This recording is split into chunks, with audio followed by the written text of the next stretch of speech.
Mathioli Charanam, Jainandalal. Today we're going to talk about one Nayanar. We know that there are 3 women Nayanmars. Only 3 women Nayanmars. We have already spoken about Isai while we did the Sundaramurti Nayanar session. Isai is his mother. And why she turned to be a Nayanmar. We even touched that topic, stating that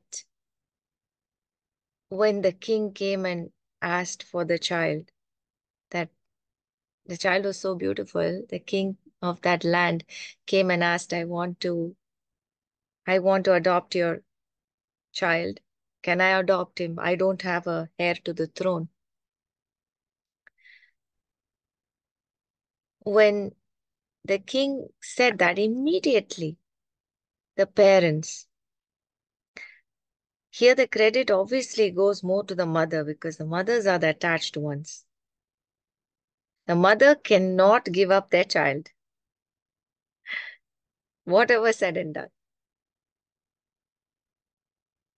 But she thought about the well-being of the child and she said, yes, take him. Take him and raise him.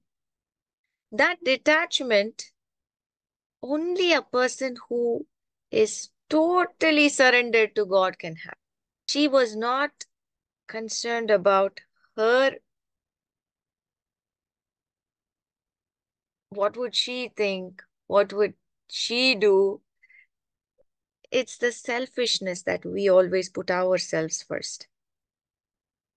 Instead, she shifted and she thought, my son should be happy. My son should get everything he needs. And when the Lord himself is sending this king, saying he will take my son as his son, what more do I need? It's a different way of thinking, which not many get. So for that thought and for that letting go factor, she was raised. She got the Nayanmar. Because after that, she fully dedicated her life and her time to Shiva Puja along with her husband. So both are Nayanmars. So she is one woman Nayanmar. And the next Nayanmar also, the woman, the lady Nayanmar we spoke about was when we spoke about the Thirugnana Sambandar. Thirugnana Sambandar, the little Nayanmar who was crossing by Madurai, and the queen summoned for him because the king was having issues. He was uh, turning himself into Jainism and all that. So she was concerned for the king and the kingdom, and being the responsible queen at that time, she wanted Thirignana Sambandar to come and speak to the king. So she summoned for him. She requested him to come. So the queen of Madurai, Mangayar Karasi, she is also a Nayanmar. And because of her efforts, her sense also, we can say, if the king is turned into another faith, the queen can follow, you know. It's a duty for the queen also to follow. But here, she knew where to draw the line of duty. She knew that duty towards God is first. She knew where to draw a line.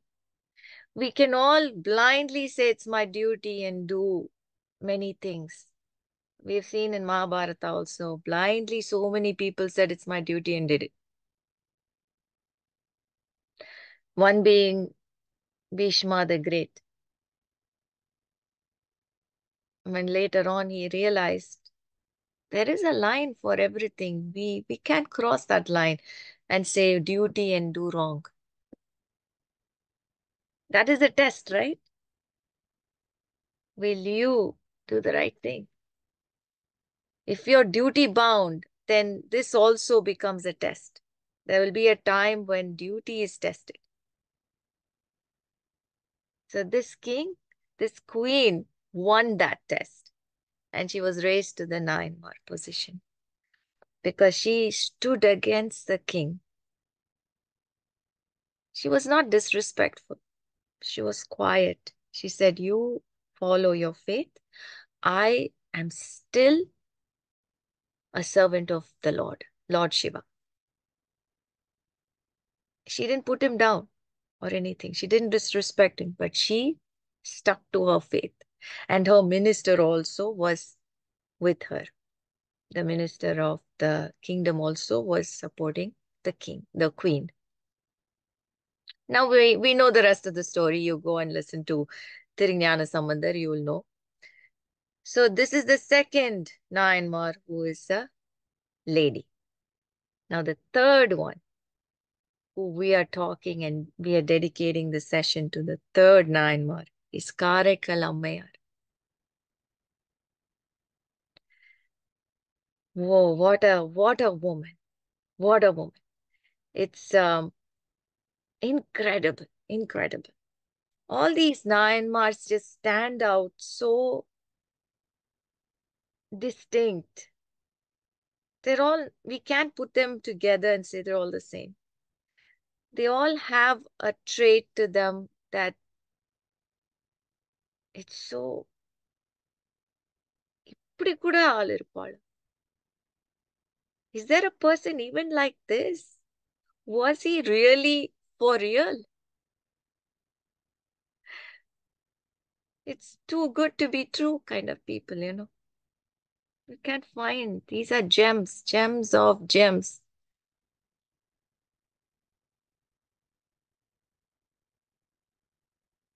She was obviously, the name itself suggests Karaikal.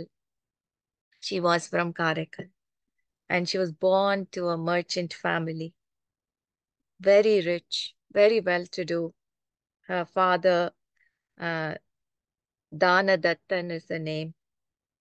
He was a leading member of the community. They're all businessmen, merchants. And the father had a very successful business, very peaceful. And Lord Shiva's bhaktas, both the parents. And this beautiful girl was born to them, and they named her Punitavati. Only child, only daughter. Now they brought her up with so much love and care. They gave her whatever is needed, not whatever she wants. That's not good parenting. If you give your kid whatever they want, it's not good parenting. They gave her whatever she needed. They are rich. They can do whatever that, the other way around, but they didn't. They gave her what she needs. They provided her with everything she needs. They did every ritual that was required while she was growing up. They instilled in her the Lord's devotion. They instilled in her the existence, the very existence is because of the Lord. That is the truth they instilled in her. So she grew up with so much bhakti for the Lord. She knew her very existence was because of the Lord, Lord Shiva. From the early age, she would pluck flowers and go and adorn him with flowers. She will do her little Shiva puja, whatever she knows, and they will let her do it. Whatever little she knows, she would go and do. She would chant in her own baby words, baby ways. They will let her do it. They will not correct her. Oh, you're not pronouncing that right. Don't pronounce it wrong. Do it this way. No, they will let her be because that is her love for the Lord and she's doing it. So they realize that a kid, when they do with so much love, you should encourage it. She was beautiful. She grew up to be such a beautiful girl, so graceful. Even so, because of the enhanced devotion for the Lord, her beauty was also seen through that. She was glowing.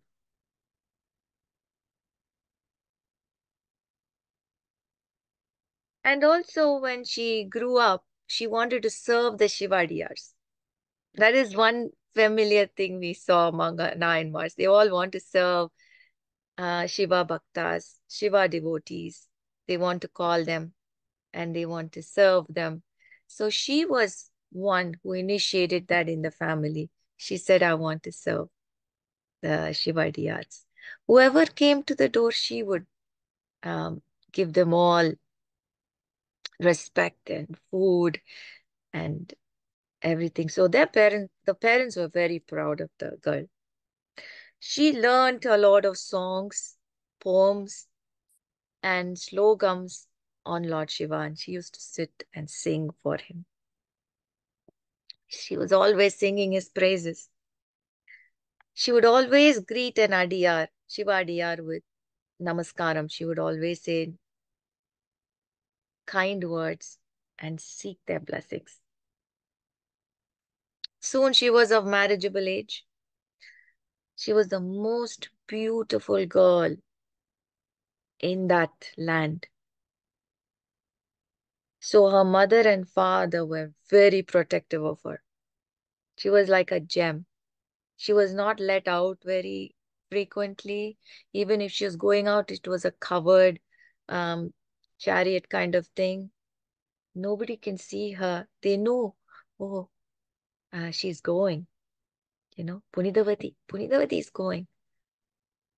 And they'll get to see her little pavade, through the chariot, but they cannot see her face.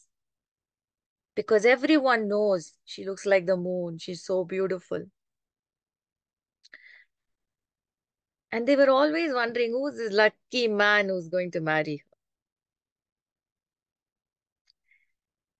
And then, of course, the time came. There was a wealthy merchant who came.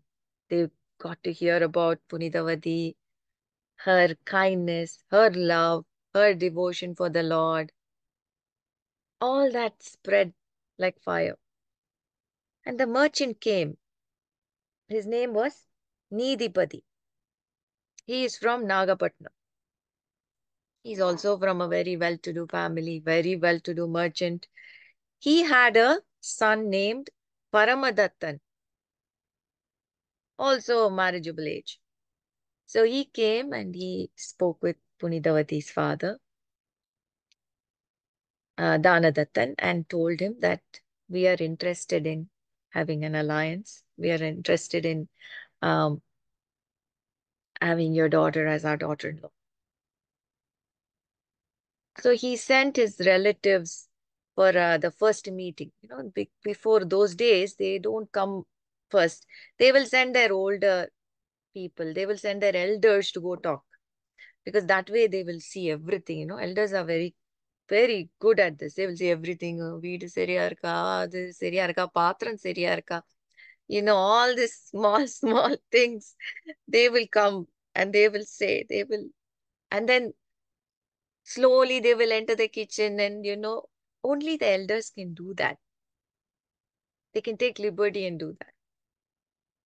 The youngsters cannot. So they send the elders and they can ask free questions. என்னப்பா என்ன இது பேசுறியா பேசலையா கொரட்டை இருக்கா வாயில they will say things that you can't say or a young parents cannot say. Parents are young because the older generation can say things very easily and freely. Nobody will take it to heart. Nobody will misunderstand them. What happened? You have a laddu in your mouth. Well, you can't talk, kind of thing. Anything they can say and get away with it. So they always say, oh, our Periva Mara. All the older people are coming to see the girl. So that way they sent all the older people. This person from Nagapattinam, right? The merchant who's interested in Punitavati sent all his older people first to check out what the family is. They all come and they love the family. They settle it. See, even the parents are not required. The older people settled it. Said, we are very happy with the girl. We'll go and finish the deal. So they go back and tell Danadattan that they are very good people. Just fix it. So Danadattan fixes the marriage and everything. And then first time wedding, that is only during the wedding, Punitavati gets to see her husband. Hmm? Paramadattan. So they both see each other. Obviously, those days, that is how it is done. And they are happy, happily married, everything. Now it's time for Punitavati to leave her parents' house and go to Nagapur. Now, Danadattan cannot even imagine being without Punitavati because he he feels incomplete without her. He always thinks of her as a Mahalakshmi of the house. And so far, the business was booming because of her. He knew it. Once she was born, the business was, escalated and it never stopped after that. So she was like the goddess who entered the house. And now when she's leaving, he felt so empty. He wanted to just finish his life. If she's not there, he didn't know what to do. So he was like, why am I earning? Kind of thing. He has so much money now, so much wealth, all for his daughter only, one daughter. So he goes to meet his Sampandi in Nagapattinam and he tells them, you have to listen to my request. My request is that I have only one daughter. Is it possible that they stay with me in Karaikkal for 3 months and they stay with you for 3 months? That way, both of us can enjoy their company. And your son is my son. He says, Paramadattan is like my son. So I want my son and daughter to stay with me for 3 months, and you can also have them for 3 months. Nidipati, the father of the son, said, so what you're saying, you want to keep your son-in-law in your house. That's not a good thing in those days. We told him up. So is that what you're saying? He said. So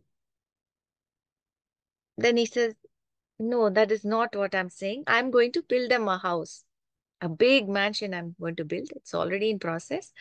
And I will set up a store also for your son. And they can do their own business and stay there. Just close to our house. That's all. So he says, well, you want your son to stay with you. You have taken my son as your son. Why would I object?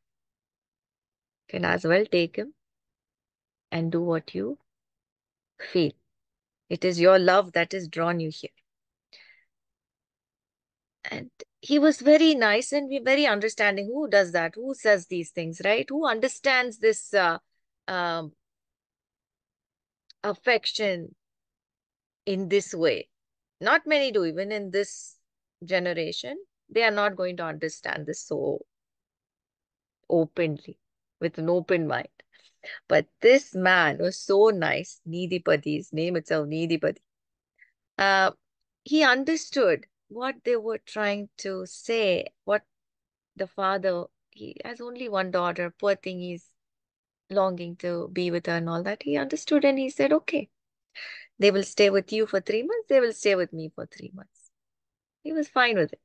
So Dana Dattan, as promised, built a mansion for them.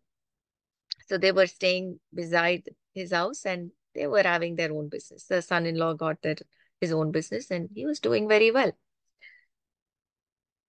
Punitavati loved her husband. She was a dutiful wife. Dutiful. Yeah, beautiful also, but dutiful wife. And she did her duty so meticulously. There was nothing correct, there was nothing missing, no flaws. So perfect. Just, he also loved her because she was so perfect. Every day for her used to start with serving her husband breakfast, and then he will leave to work. And after that, she will sit and do her Shiva Puja. And around 11, she will get up and do her cooking. And by the time he comes for lunch, everything will be ready. After serving the Lord, of course, Nevedyam, everything will be served for her husband first, and then she will eat. This is the procedure every day. One day, of course, when it's like this, she's so devoted to the Lord also. She never lets go of the Lord. The puja, Shiva Puja happens every day, no matter what. The Lord at that time, a test is needed. Every time a devotee is so great, so perfect, so everything positive, the test will knock the door. Sometimes, what sometimes, always, for Nayanmars, the test comes in the form of him only. He only comes direct. So before that, what happens? One merchant comes to the store and he sees uh, the son-in-law, the husband of Punitavati, Paramadattan, and he gives him two mangoes because it's a mango season. Those days always they bring mangoes from their yard. They grow mangoes. They'll bring some mango. So this man was growing his own mango, so he brought him two. Inanga rendu மாம்பழம். Two mangoes for you. Now we already know one mango story. Hmm? How it ended. Now this is the second mango story. There he gave only one mango. Here they give two mangoes. So he gave this Paramadattan two mangoes and he said, this is for you. That was in the morning. So Paramadattan, what did he do? He said to his assistant, go and give it to Amma, to Punidavati. And she will tell her to keep it for lunch for me. This was the instruction. So the assistant went and gave it to Punidavati and she kept it inside. And he also told her that Ayya said he will have it for lunch. She said, okay. And she went into her Shiva Puja. That is when our man enters. Who is our man? Our Lord. He comes there as a sadhu. Bhagavati Bhikshan Dehi, he says. Okay, so now we all know that Punitavati loves to feed Shivadiyars. She loves to serve the Shivadiyars. So she hears that and she is in the puja. People who are sitting in the puja will never get up. They don't get up. But for her, serving the Shivadiyars is greater than Shiva Puja also. Because serving the Adiyars is like serving the Lord. So she gets up. She runs outside and she sees the sadhu standing there. Panna Tejas, so beautifully looks. Shining, glowing, vibhuti, and smeared all over his body. And Pata pata, 3 strands of vibhuti on his, the lines on his forehead, and kungumam, and his matted locks. And he has a smile. Amma, Bhikshay, Kadakima. Bhikshay is food, she says. Ah, Kadakyo, of course, of course. Please come in, she says. She invites him with so much respect and falls at his feet, seeks his blessings. And she sits him down and puts the ele. And then she realizes, Ayo, saapade vekkali, I have not even kept rice. And now I've put the ele for her. Then she goes inside and she's looking and she sees the mango. She sees the mango and she says, okay, mango is there. Now I can't give him only the mango. What do I do? And she looks out, the rice is happening, but it's not cooked yet. It takes a while. And she says, she sees the yogurt. She had freshly made the yogurt. The last night yogurt is there, freshly, nicely set. She thinks that is a good combination, yogurt and mangoes. So she says, katti katti, it's like ice cream. She takes the yogurt and puts it for him and nicely cuts the mangoes and gives it to one big mango. He relishes it. The Lord loves mangoes. He relishes the yogurt and mango. Tripti, he says. And he says, thank you, and he leaves. She's also very happy. She goes back to her Shiva Puja, and by the time her husband is back, the cooking, everything is ready, everything is set, and he's sitting. The leaf is laid out for him for the food, and she um, offers the food and everything.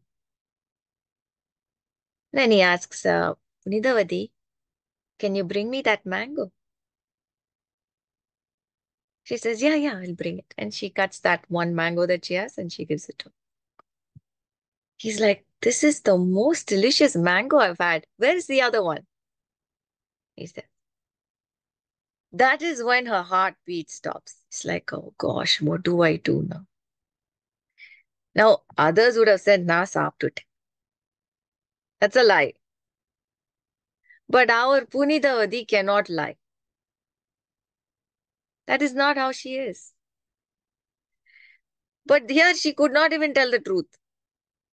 What if he says, Kandam varuvan nee manga kuduthutta. Somebody will come and you give the best mango to him. She didn't want to hear that. So she didn't want to tell him that. So she was like so scared. What do we do when we are scared? When we are a devotee, what do? We run to the Lord. So she ran to him and what do I do? What do I do now? I gave your devotee the mango.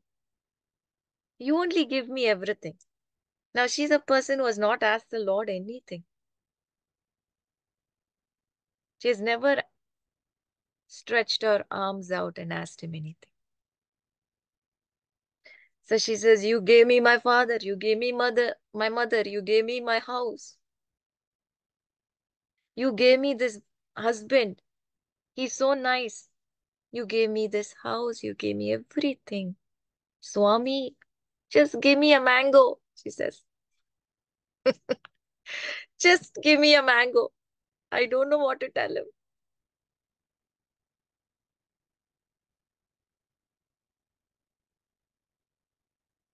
No, the Lord is the kindest. What do you think he did? He gave her the mango. He gave her the mango. She was also not surprised. Oh, you actually gave me the mango. She didn't say that because whatever puja that she did, she knew that Lord was there listening to everything and seeking and taking all her offerings. So when she got the mango, she like, "Romba nandri." Thank you very much. And she took it and she ran there and she cut it and gave it to him. Now he's a trader. He knows everything. He's a merchant. He knows every product that is available. Yeah, even mangoes. So he looks at the mango and he's like, this is, has nothing to, doesn't look like anything like the first one. It's a different color and he tastes it and he's like, it tastes out of this world, Punitavadi. And when we say out of this world, we just say it just like that. This is really out of this world.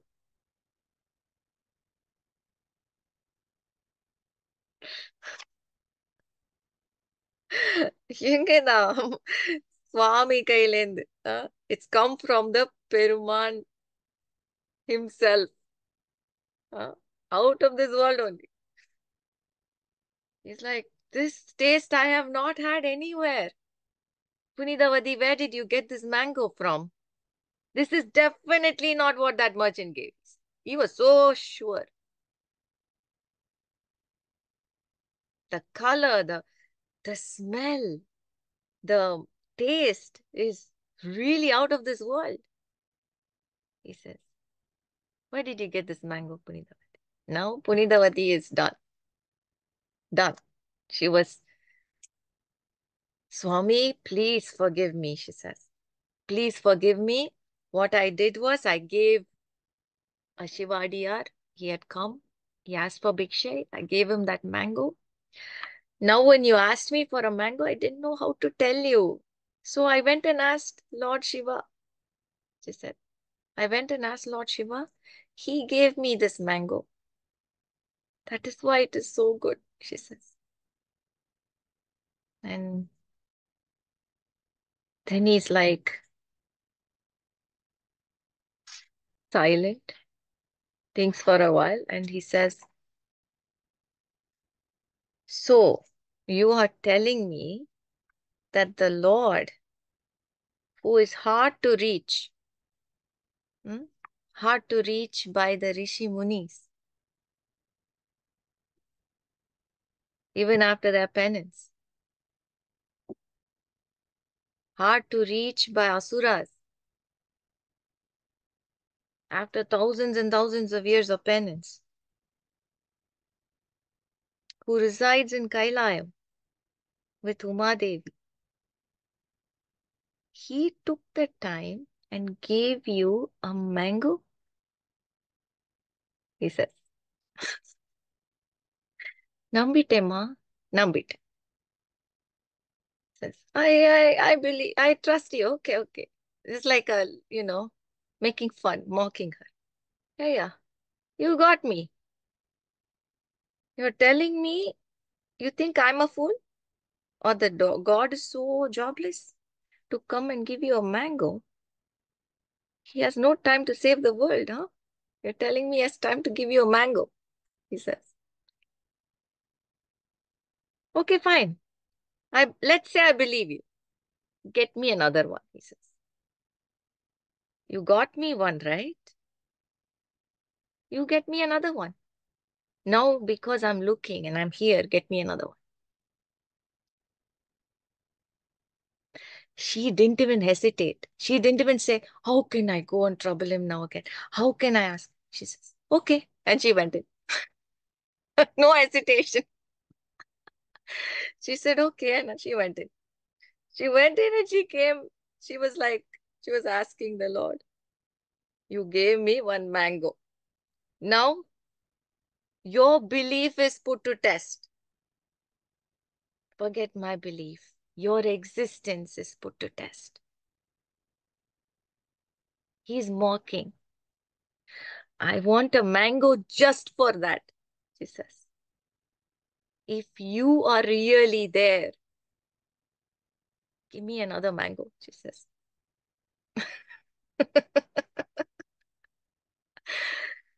So what did he ask? Bring me another mango, I want to see. Correct?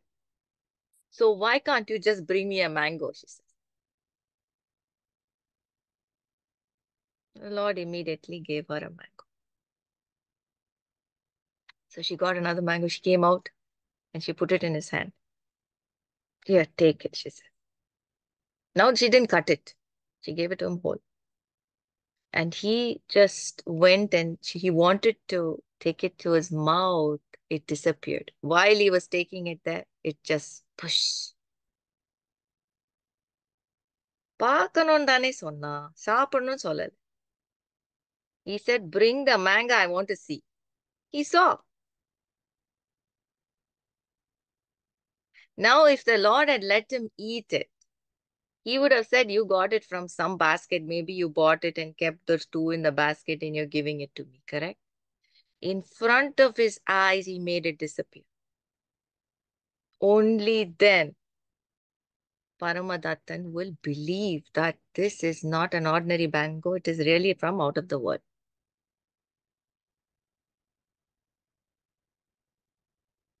It vanished in thin air. When he is silent, all his talk, everything was mute.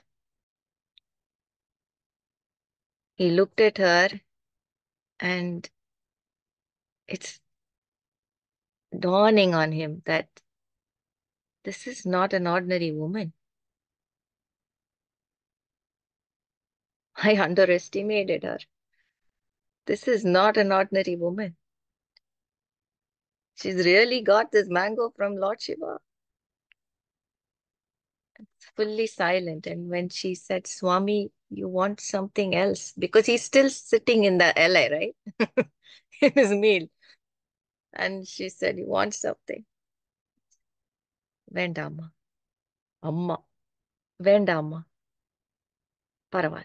He says, and he got up. Slowly he got up and he went to wash his hands. Usually, Punidavadi washes his hands. That is, she pours the water and he washes his hands. This time he says, Vendama, I will take care. I will do it myself. With so much respect. He's not disrespecting her. He says, I will do it myself. And he takes the shumbu, the pot, and washes his hands. And she gives him the towel to wipe his hands. He says, he just wipes it in his dhoti and he leaves. In the evening also, when she was serving food, he says, I'll serve it myself. And so every day he was avoiding her. Not due to any disrespectful behavior or anything. It is, I would say, more of respect. He knew that this is not an ordinary woman. With just that mango episode, she proved that she is out of this world.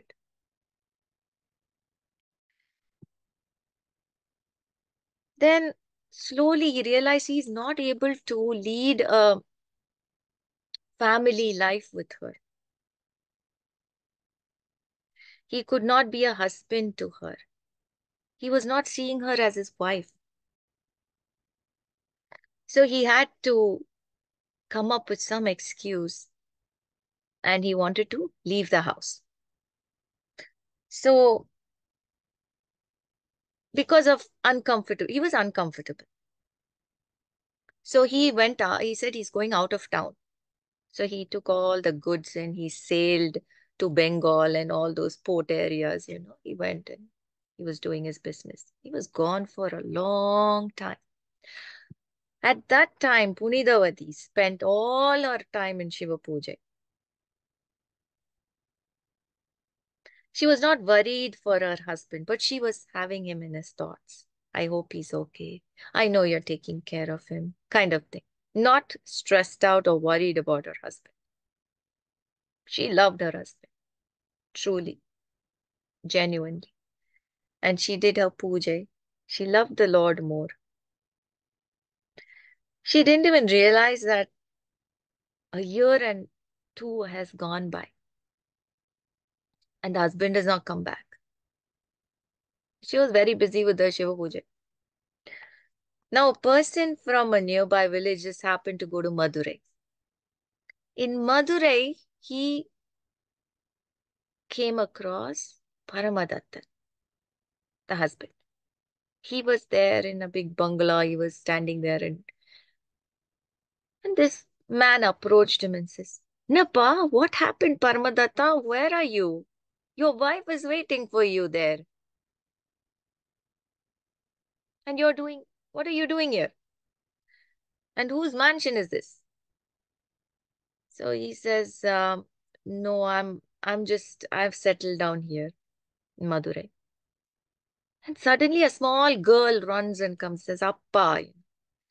That's when and then that villager's like, Innappa, what is this girl calling you Appa? No.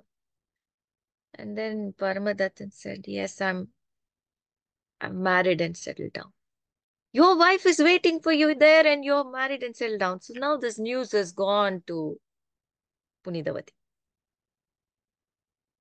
Punitavati comes to Madurai.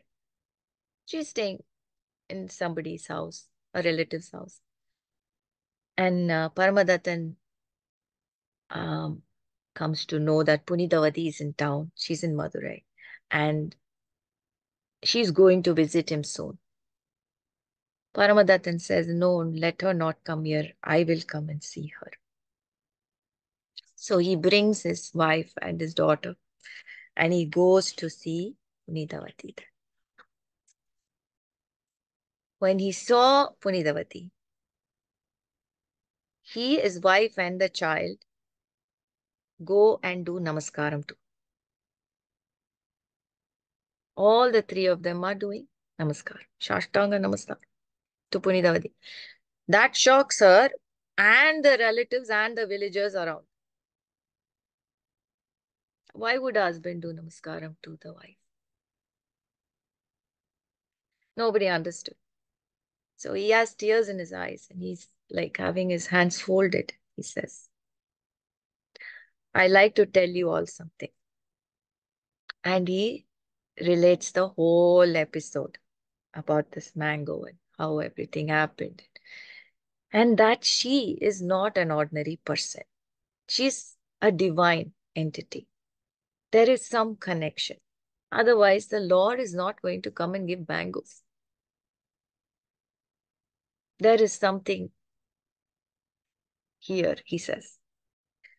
So I could not be her husband. I have to respect her. And that is why I moved out, he says. Everybody there is shocked to hear this. It is a new side of Punitavati that they are also understanding and knowing. So they're all shocked. Punitavati had no emotions or anything, no reactions. She's just calm and she listens to the whole thing. And she says, I respect your decision. And I understand, she says. And he leaves. After he leaves, she just closes her eyes and she prays to the Lord, saying, now I don't need this shariram, this body, this beautiful body that I have. I don't need it. Now that I don't have a husband, I don't need it. Now it's all for you. So take it away. I want to look like a ghost, she says. Turn me into how a ghost will look so that no one will look at me because she's beautiful. So she says, Lord, please turn me into a ghost. Skeleton, no flesh, she says. And I just want to be in prayers for you, always chanting your name. I don't want to be disturbed by any human being, she says. Now she suddenly turned into a skeleton, very scary looking figure. Just 180 degrees on the other side. How beautiful she was, the other side. Could see her bones sticking out. Her eyes, so scary she looked. Everyone there got scared and ran away. Immediately, she was alone. Just like she wanted. The sight of her made everyone run. That is how scary, hideous she was. It brought chills in their body when they saw her. She did not care. She wanted only the Lord. So she would just go to one temple after the other, and she started walking upwards, northwards. And then soon she wanted to visit Kailaya. Now she's on her own. Then when she decided that, she started walking towards Kailaya. And then she saw this Mount Kailash peaks, and she was like, the peaks looked like the Lord himself. It was like, Perumane, how do I stamp this earth? I want to come to you, but I can't stamp this. I cannot lay my foot on this. Saying that, she upside down. She started walking on with her hands.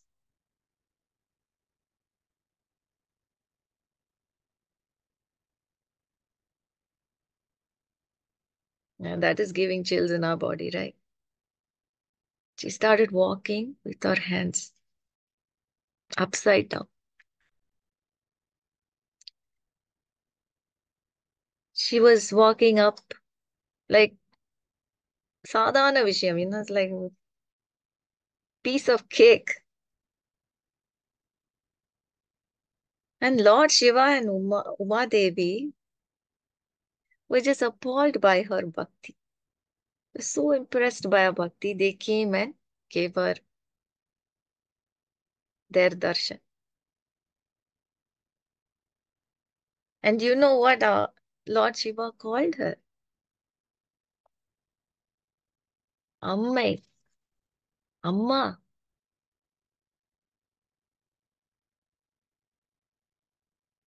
Please get up, says. The Lord of the Lord calling someone Amma. They say, he has nothing and he has everything. He has no beginning, he has no end. So, even in Lalita Sahasranamam, there is a verse saying, Niradhara Niranjana. No Adharam. Niradhara means no Adharam. There is no lineage, no Gotram, no ancestors. Hmm? And and there's another stanza also says, Kulangana Kulangasta. Again, no Kulam. In Lalita Sahasranam. No Kulam. This is said for the Devi, of course. But both are the same, right? Ambal or Shivan, both are the same. No Kulam. And for Shivan also, there's a story with Nakirar where Nakirar finds fault in the lyrics in the poem. I've spoken about this also in one of the sessions where we touch on the topic of Nakirar. I think it's in the Murugan session. So Lord Shiva says, so Kiran, You found fault in my words, he says. So Kiran is the name of the kulam, the family, the ancestors. Because the one who, this family makes conches. Kiri, they say. So Kiran. They make the conch. So their ancestors made conches, and that's how the Nakiran. Nakiran means good Kiran. Nalla Kiran. Nakiran is how the name came. Now, that Kulam name, the Lord mentions. So, Kiran, so you found fault in my words, he says. So, Nakira says, yes, that's my family name. Shankara, what is your Kulam? He says.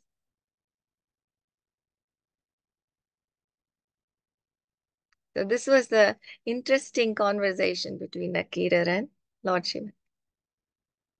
They say no adiyum andamum illadavar. That is no beginning, no end. That we have seen in Tiruvannamalai. The Lord Vishnu and Lord Brahma himself came to know that there is no beginning, no end.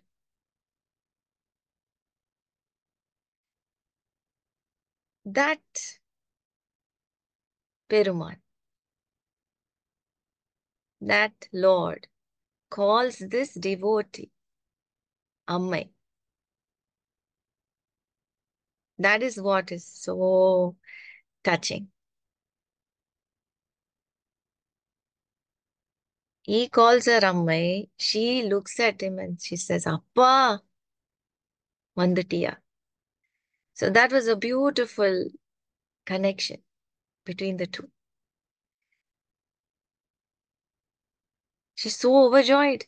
Tears. And of course, the Lord says, so tell me, what do you want? Ennamma venum? What do you want? Shiva Perumane, I always wanted to be with you. Always want to chant your name. See, she didn't ask for moksha. What she says, I always want to chant your name. I want to always sing your praises. Enakku I have a desire. Nam paada, nee aada. I sing and you dance.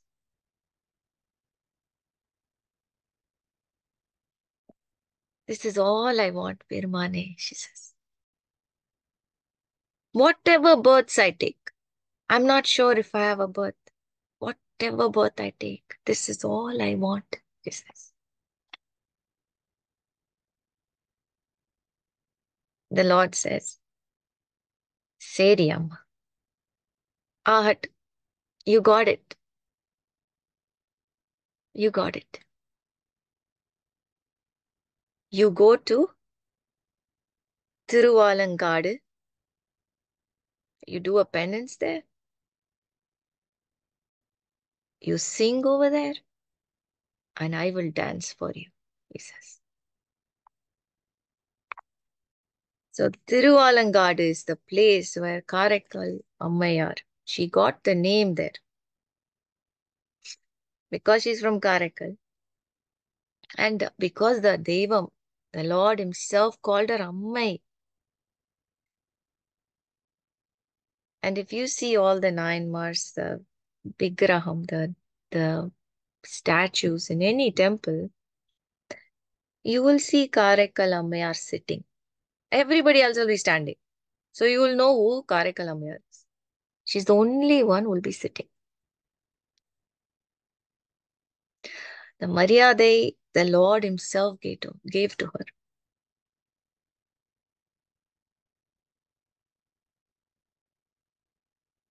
Not one time she's cried to the Lord, where is my husband? What did you do to because of your mango he ran away? Nothing, she said. She never once said anything like that.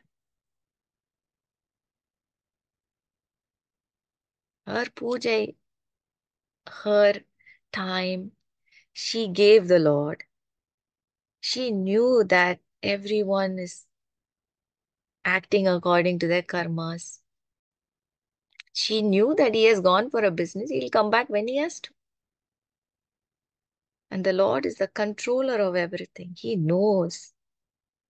He did not say, "Needane anda mambaram probleme undakina." First time you came and I had to give you the mambaram first. She didn't say anything like that. Though she knew the sadhu who came was the Bhagavan himself. She knew it because all this started with that. She didn't blame him. No blame game. That is the most matured mind, and the most matured mind, always the Lord is there. Yeah, you may think the Mambaram or simple Mambaram. Like he said, the Lord of the Lords who's sitting there in Kailayam has the time to give you a Mambaram. Yes, he has the time to give anything, anything, any silly thing. He has. For a devotee like Punitavadi, he made time for anything. He was always with her. So Thiruvalangadu is the place revered as the victorious destination of Lord Shiva's unconquerable dance skills.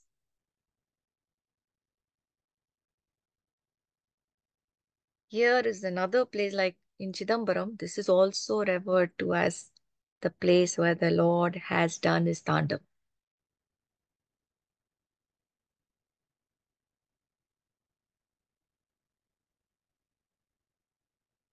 I so enjoyed talking about Karaikkal Ammaiyar.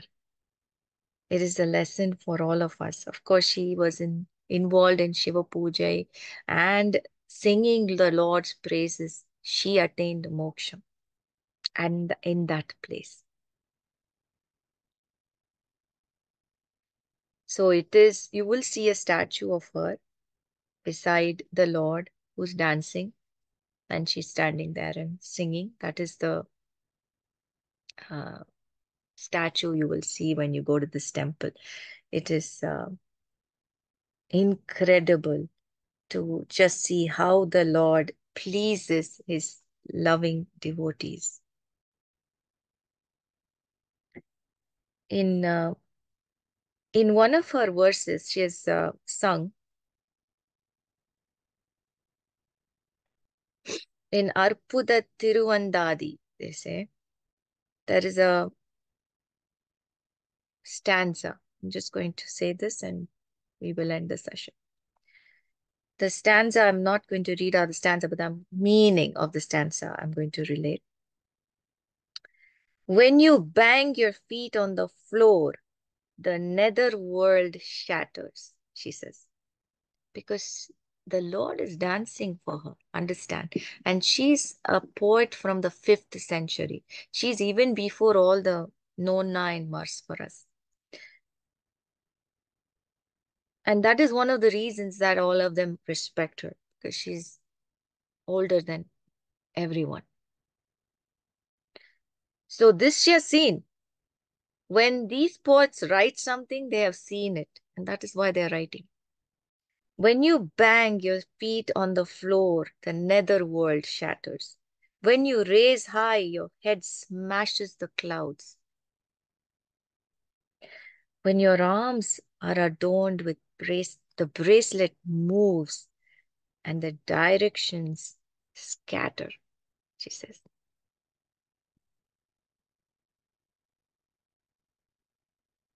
The world cannot survive. Perumane, O Lord, dance with care, she says.